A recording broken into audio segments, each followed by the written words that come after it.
Can Ironclad beat Slay the Spire with only using strikes? Greetings, gentlemen and ladies. Welcome back. Today we have quite possibly the most difficult challenge I have ever attempted. The rules are simple. We are only allowed to play cards that have strike in them. That means every single skill card and power card are not allowed. And because I wanted to make this challenge even harder, relics, events, and every potion that would otherwise allow us to play anything else are also prohibited. Now, you might be asking yourself, Brad, what? And I hear you. I've attempted this challenge with well over 100 attempts. But is it possible? Can we do it? With 5 diverse, tricky challenges behind us, at the very least, we're going to give it our absolute best. So, sit back, get yourself comfortable, for it's time. Time to climb. Climb time! Before we embark on our journey with the Ironclad, I'm giving away 2 copies of Slay the Spire 2. Details at the end of the video. Let's do this, guys. We are greeted with 4 choices. A colorless card, enemies having 1 HP in the next 3 encounters, removing 2 cards for our gold, or switching relics with the boss one. The colorless card was mostly obsolete. Our starter relic, allowing us to heal 6 every combat, was too valuable, which leaves removing 2 cards or having 3 1 HP combats. I checked the map, and it shows us a high likelihood of a free elite. I opt to keep our money and go for the free battle instead. Defeating the first free encounter gives us a perfected strike. Whilst I know the card isn't great usually, for this challenge, it's exactly what we needed. And it's quite wholesome that with the right parameters, even the less favored cards are able to get their shining moments. Talking of shining moments, we definitely do not at least one of them is a strike, but come on, Brad, we know better than to flip that coin. Our second question mark event is the Ooze, which after 2 attempts awards us Omamori, a relic that's value is determined by the timing of its acquisition, and let's just say this relic enables something vital for us in the near future. Next up was our first merchant, and we have 3 viable options here: card removal, wild strike, and or potion. Because Wild Strike has the word strike in it, our perfected will gain power from it, though it's not my favourite card to play with due to the wound it gives us. I settle on simply removing our bash for now, hoping for the twin pommels in the future. The next question mark event is to Purify, removing a defend for us. And our free elite was the Sentries, gifting us a stone calendar, a fantastic relic, though us living 7 turns in combat without being able to defend will be few and far between.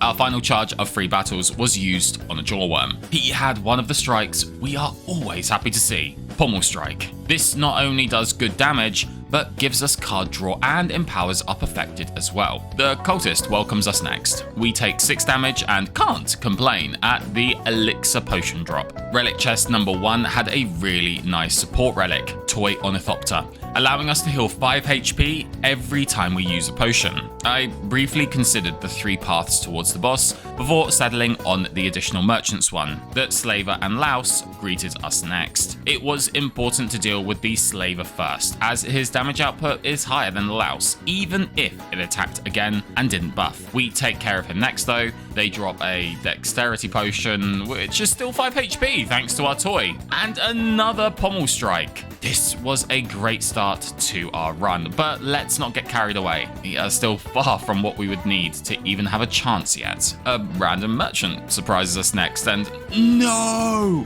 Oh, Red Skull. If only we had the gold.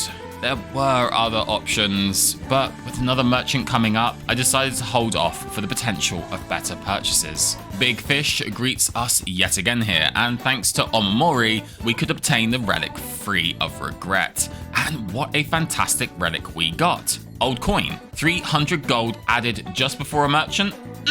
Now, for the first rest site of the run, and not much time was needed here. Perfected Strike being upgraded gives the card 8 more power, and even more for the future. We finally arrive at the merchant, coin in hand. I consider the relics carefully. Lantern had good value, but it was only on turn 1, T-Set also had similar constraints. Hand Drill would allow us to apply Vulnerable to a solid selection of enemies, plus nearly every single boss, including our first one. Fire Potion enables us to counter bad RNG for the Guardian, and a card removal was what I finally landed on. Approaching our second rest site, I decide on healing to full health before we step into the boss of Act 1, the Guardian. We both have a generic strike and shield turn 1, and with him at 9 block, I hesitated on playing the pommel strike as I wasn't 100% if it would apply the vulnerable on exact damage. Thankfully, it did, which we followed up on with our perfected strike dealing 45 damage. As we were at full HP, I didn't hold back from his defensive thorns, taking 18 damage here, and a further 22 in his last turn. Unfortunately, our hand wasn't ideal for his Guardian form here, only managing to deal 24 of the 40 damage required to push him. As taking another bunch of attacks, we're left with only 20 health. I play Pommel into Perfected for optimal damage, and thanks to a lucky shuffle, we see it again the following turn, allowing us to lead the fight with 14 health remaining. Without the ability to gain any block, things were looking a little scary, to say the least. We pick up the 99 gold and skip the card rewards. Now for the relics: Snecko's Eye, Astrolabe, and Cursed Key. With the majority of our cards costing 1, I didn't like the coin flip on Snecko. Astrolabe had such a low chance of changing a card to one that we could actually play, so I looked to the Cursed Key. We do still have 1 Curse Negation available, and an extra energy will no doubt come in handy with the card draw from our pommels. As I stood praying for an Orichalcum, we check the map identifying the merchants, rest sites, and question mark events before beginning our Ascent of Act 2, the Shell Parasite. This guy has some big attacks that are going to hurt. But what's that? Is that a shield I see? We exchange blows, R26 for his 12, and then bam, 45 damage. I use our Dex Potion before finishing him off for both HP and to open up a free slot just in case. 17 gold and a future Ascension 20 challenge was put off for now. The first question mark event of the act gives us an altar, where we exchange 20 health for 5 max HP. A worthwhile trade for sure. Next up was the Chosen, who goes down without any problems at all, giving us 17 gold for the hassle. We then get to a cathedral heist and look for a place to launder our newly acquired money. Quite the selection was on offer. Not today, Boots. Blue Candle with our Curse Key had a consideration, and Brimstone was too. But without any defense at all, the lines I was thinking would all result in death. I pick up another Perfected Strike, remove a defend, and after a lot of back and forth, procure the regen potion as well. Floor 23 had the Snake Plant, and whilst it only took 2 turns to get down, its one attack did 21 damage to us. We're going to have to play the map well going forward. 20 gold gets picked up before we move into our first rest site of the act. I considered healing, but with a regen potion, I decided on upgrading our Perfected instead. Now was time for the Centurion and his granddaughter. Regen potion gets used immediately. We then send our Pommel and Perfected before taking 20 damage. The Tin Man goes down while we get up to some naughty mechanical shenanigans to keep the Mystic permacasting for our sweet regenerating gains. I nearly pressed Whirlwind when I saw it. With a lot of unplayable things behind us, it was time to get a relic that would enable our victory. A legendary chest. Let's go. It's going to be... I'm hyping this up too much, aren't I? Not again, Owen. Wow. Time for the Chosen Cultist. I make some smart, logical choices of distributing damage, and thankfully we only take 16 damage from these two. An Ichi Potion gets picked up as a fine button of utility. My neighbours could hear my war cry from having to pass on an Impervious though. Heavy Blade. We then stitch our scars before my recent Baldur's Gate playthrough reminds me not to be so trusting with a vampire. You're here? I opted for another battle next. Another Snake Plant. We pommel into strike for vulnerable application, then send our Perfected, bringing it down to 25. I didn't want to take another 21 damage here, especially with the boss coming up, so I use our Energy Potion. I don't know if it was a smart play with the fights coming up, but it made sense to me here. We defeat it, replacing our now empty slots with an Attack Potion, before yet again skipping the card rewards.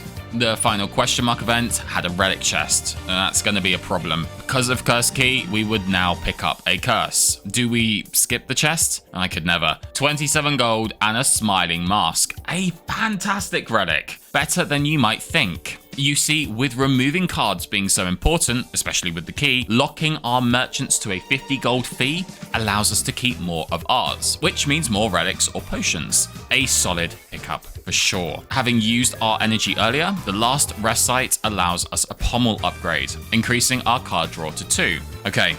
It was now time for the boss of Act 2, the Collector. Things start off well. We potion for health and find a Twin Strike, which adds 3 damage to our perfected strikes for this combat. I play them all before his summons enter the battlefield. I wanted the Stone Calendar to take them down, but 32 damage being inbound, we wouldn't survive their attacks for long. Actually, we wouldn't survive at all here. I pommel strike twice, bringing the first minion into fire range. The question of Elixir was on my mind. I lose toy value for sure. I remove them both, but allow their attacks to go through. Next turn, we get double perfected. I strike the second minion, fire the first, and send our last one into the boss. 40 health remaining. Strikes for debuffs, and again, for 27 damage in return. He now buffs himself up with a 15 shield and 3 strength. We would die next turn. Fatal damage was incoming. He has 41 effective health. Perfected does 27, Twin and our upgraded strike do 6, totaling 39.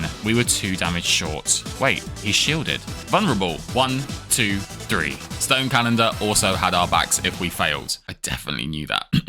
We pick up 102 gold and reject Impervious for a second time before it was time for the relics. Philosopher's Stone, Runic Pyramid, and Sacred Bark. Giving enemies strength from the stone was not going to happen. Runic Pyramid has been very useful in some of our recent challenges. And finally, Sacred Bark. It isn't something I usually play with, but the more I sat thinking about it, there were many lines that would be open with multiple potions. 40 damage on Fire Potion, 2 duplications, 4 strength. The only caveat would be finding these instead of power potions. I pick it up. Act 2 was now complete.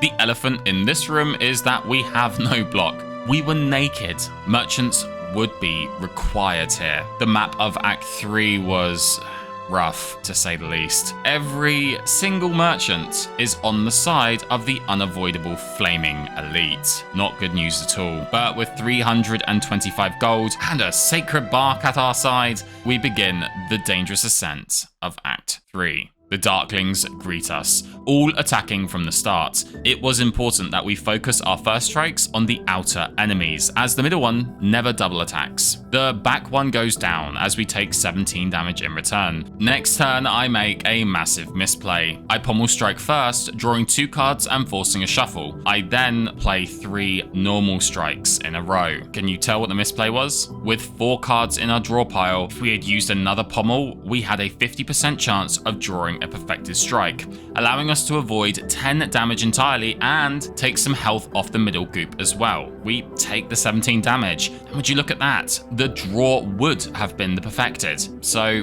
taking some extra consideration for our draw pile was noted down for the future. We perfected both attacks and show that the lesson had been learnt by finishing them off correctly. 14 gold gets added to our belt before we are shown the Wild Strike. I sat doing a lot of lines and math here. The wound wasn't good, the damage was. And our perfected gets increased as well. With 2 pommel strikes in deck, I decided to pick it up. I'm still not sure if this was the correct play. Now for the first merchant of Act 3. And there are some juicy relics here. Dead Branch is very fun and broken in a general playthrough. Meat on the Bone is solid too, and pellets are a personal favourite of mine. The first 2 are simply too expensive, and the pellets aren't usable. I remove the regret and settle on picking up the regen. There's at least another merchant coming up, which tempered my concern. Floor 37 had the shapes. I made sure to play every single card correctly here. Not this time, shapes! Not this time!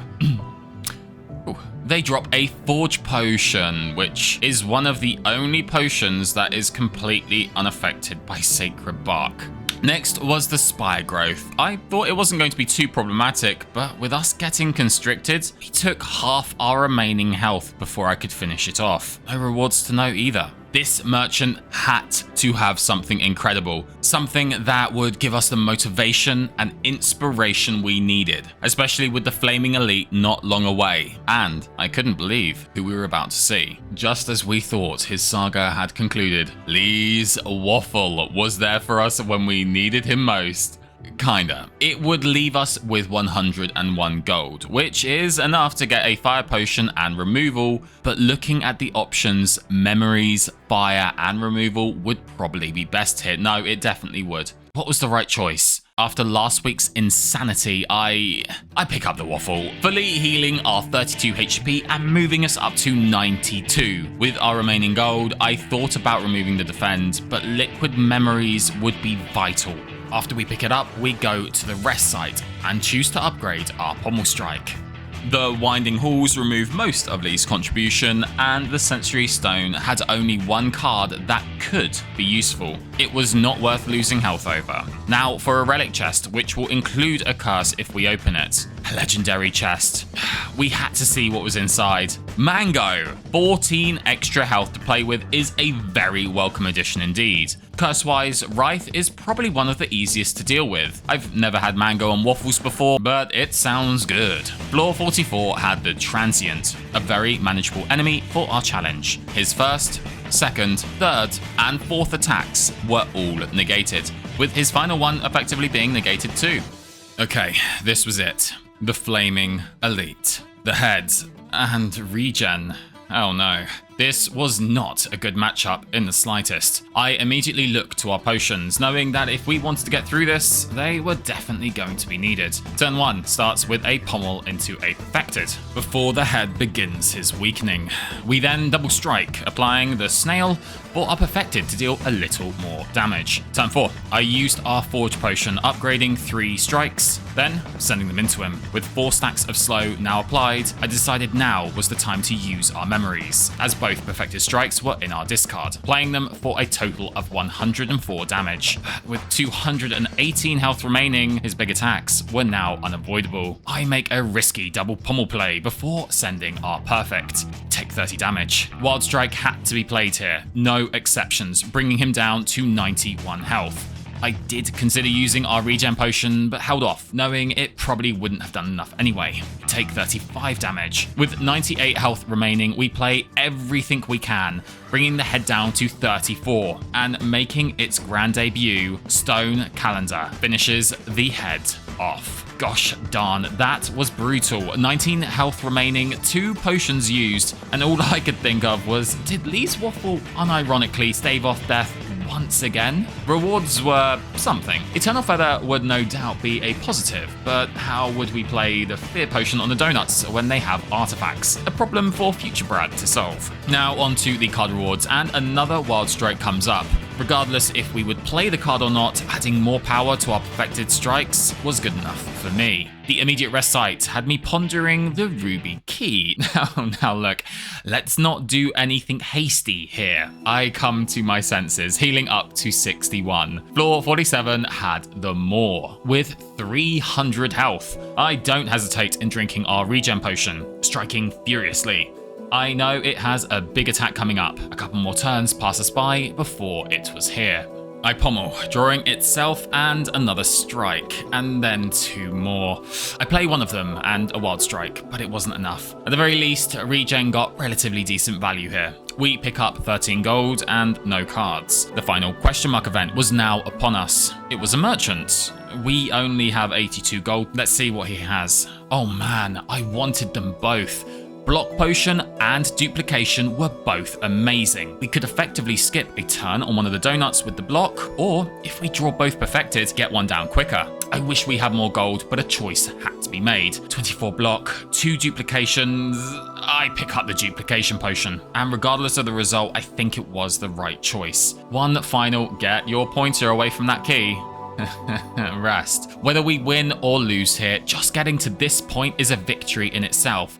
Now it's time for the final boss of Act 3, the donuts. Firstly, how many turns do we have? They deal 104 damage in 4 turns, and that would usually be lethal, but our toy will give us 10 extra HP to work with, so it's now 5. So with that, let's begin.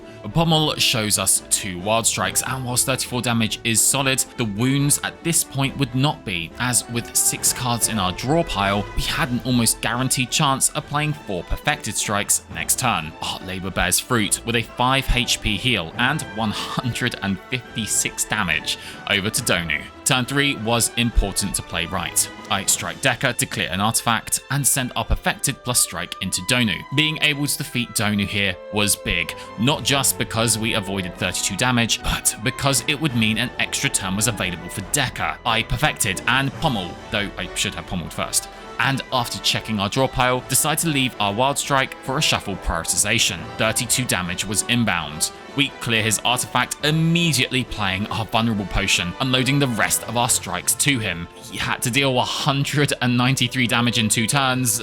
There was no fairy in a bottle. No decapitated lizard tail. Only strikes could save us. I pommel, check the draw pile again, assessing our wild strike capability, which was strong, before sending our last couple next. 147 damage. So far, I have posted 5 successful challenge runs, and there's been an ever-increasing amount of support for showing a failed run or 2 in the mix as well. I hope this is okay to do.